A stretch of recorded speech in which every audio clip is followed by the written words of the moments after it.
Ջերուսման ամբողջական խնայող համակարգ, գումարած 100,000 դրամ արժողությամբ սերտիֆիկատ, բաժանած 18 ամիսների, հավասար է 0% տոկոսադրույք։ Մանրամասները idealsystem.am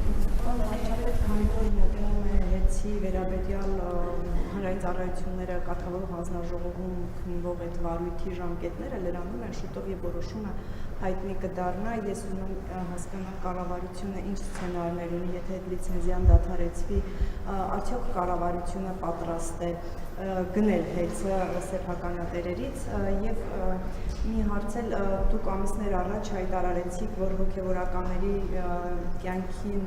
վերաբերյալ տվյալներ ձեզ տրամադրում է ազգային անվտանգության ծառայությունը, ուզում եմ իմանալ արդյոք դուք այդ տվյալների հիման վրա եք գրում քեռակնոջ մասին ձեր հայտնի գրառումը, եթե ոչ ինչ ինֆորմացիոն հիմք ուներ այդ գրառումը եւ արդյոք դա վերաբերվում էր Մայրաթորի դիվանապետ Աշակ Սրբազանին։ Նախ առաջին հարցի վերաբերյալ ուզում եմ ընդգծել, որ ներողություն ինչա մասն էր առաջին հեցի պիտի սպասենք հանրային ծառայությունները կարգավորող հանձնաժողովի որոշմանը եւ այդ որոշումից հետո մեր մոտեցումները ձևակերպենք, չնայած ասեմ, որ նախկինում էլ մենք ասել ենք, մեր պատրաստակամությունը հայտնել ենք եւ ես իմիջիալոց քաղաքացիական պայմանագիր կուսակցության համաժողովի իմ ելույթում երկու սցենար նշեցի, սցենարները մնում են ուժի մեջ եւ դες ասացի, որովհետեւ նախ կախված է հանրային ծառայությունների կարգավորող հանձնաժողովի կայացրած որոշումներից, որովհետեւ այդ որոշումը ինչ որ մի բովանդակություն է ունենալու, որը կամ հնարավոր է դարձնելու կամ անհնար է դարձնելու մեր մտածած սցենարները կամ մեր մտածած սցենարների վրա որոշակի ազդեցություն է ունենալու մենք կքննարկենք, այսինքն նախ սպասենք տեսնենք հանրային ծառայությունները կարգավորող հանձնաժողովը ինչա որոշում, դրանից հետո կոնկրետացնենք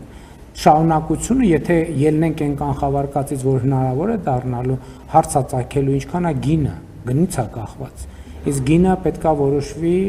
համակողմանի վերլուծության արդյունքում։ Եթե դա կլինի տրամաբանական գին, ես ասել եմ, որ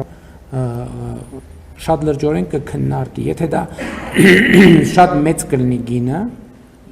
եւ ակնհայտ կլինի, որ պետական բյուջեի միջոցներով մենք չենք կարող այդ ձեռքբերումը իրականացնել, կգնանք երկրորդ սցենարով, բայց ասում եմ, դա հնարավոր կամ անհնար կդառնա հանրային ծառայությունները կարգավորող հանձնաժողովի կայացրած որոշման արդյունքում։ Երկրորդ սցենարն է, որ ինչ որ սցենարով մասնավորեցվում է միջազգային հեղինակություն ունեցող ընկերության մասնագիտացված եւ իհարկե բայց կառավարությունը որոշակի ներկայություն թե օրենսդրական կարգավորումով, թե բաժնետոմսերի, թե ոսկե բաժնետոմսով այդ արդեն քննարկվում է։ Բոլոր դեպքերում պետք է վճարի հեցին, բայց ով մի սցենարի դեպքում կառավարությունը, մյուս սցենարի դեպքում նա ով ձեռք կբերի, որովհետև ըստ էության անուղղակիորեն կստացվի, որ ձեռք է բերում իհարկե կառավարության միջամտությամբ, բայց ձեռք է բերում մյուս ընկերությունից։ Այսինքն դրանք այդտեղ շատ նրբություններ կան, ես խնդրում եմ հաշվի առեք, տնտեսատեխնիկական, որոնց ես կարող եմ չտիրապետել։ Ես քաղաքական շրջանակը կարող եմ գծել, մնացածը իրավաբանները, տնտեսագետները, մասնագետները, աուդիտորները իրենք ավելի ճիշտ հասցեատերն են այդ հարցի։